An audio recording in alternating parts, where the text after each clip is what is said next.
Olá, agora a gente vai falar de jogos, chamei de físicos, né, que envolve tanto os board games, né, os jogos de tabuleiro, como os jogos de carta, que estão cada vez mais elaborados, né? Então a gente tem jogos clássicos, né, tipo Palavra Cruzada, o Monopoly, o Banco Imobiliário, e outros jogos que são super elaborados, que trabalham com imagens, com conceitos, com linha do tempo, tanta coisa para jogar, para entender, para aprender, a regra. E como é que a gente vai analisar tudo isso, né? O que a gente tem que pensar? Todo jogo, ele tem o que a gente chama de uma mecânica, tá? A mecânica é a regra do jogo.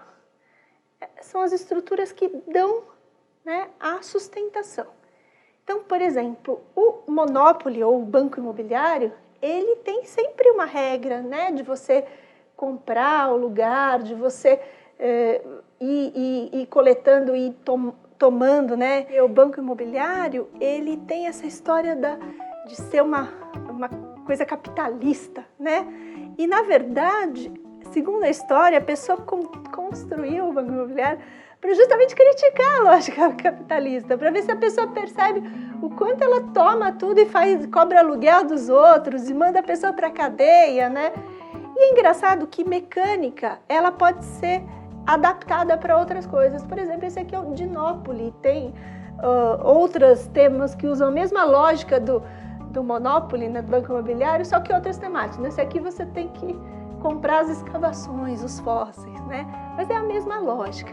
Então tem uma dinâmica. Da dinâmica emergem comportamentos, emergem a possibilidade de se relacionar, de colaborar, de competir, né? Isso é o que a gente chama de dinâmica, né?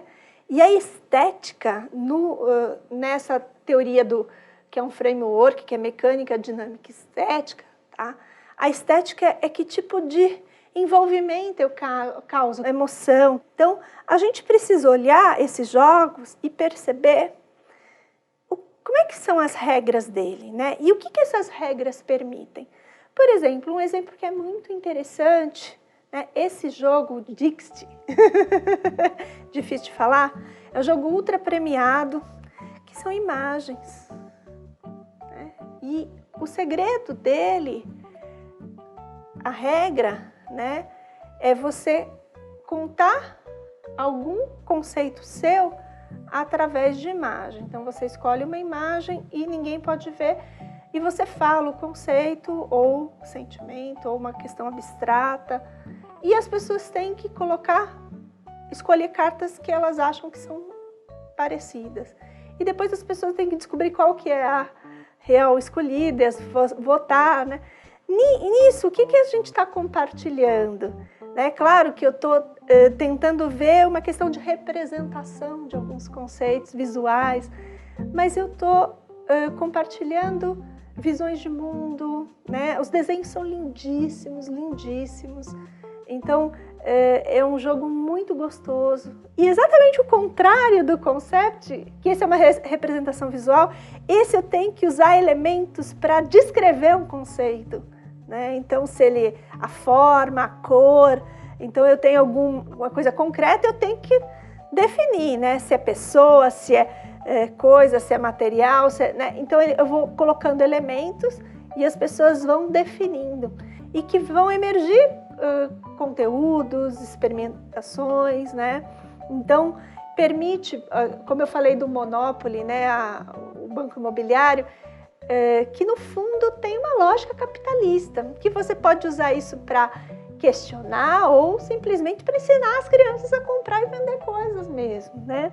Então, hoje em dia a gente tem uma gama disso e de jogos de carta que tem personagens, né? Que estão personagens tanto de outros produtos culturais, né? De filmes e animes, mas também jogos que a gente se relaciona, né, com uma situação. Os jogos mesmos de carta, os jogos estão cada vez mais elaborados, né, eles estão ganhando outras roupagens. Então, vale a pena a gente pensar, né, como essa riqueza né, de jogos, porque não é só os jogos eletrônicos que estão avançando, os jogos físicos também, de tabuleiro também. Então vale a pena a gente experimentar mais, jogar mais desses jogos e experimentar essas mecânicas e essas dinâmicas, essas estéticas e ver o que elas provocam em nós. E como é que a gente pode usar isso para a nossa vida.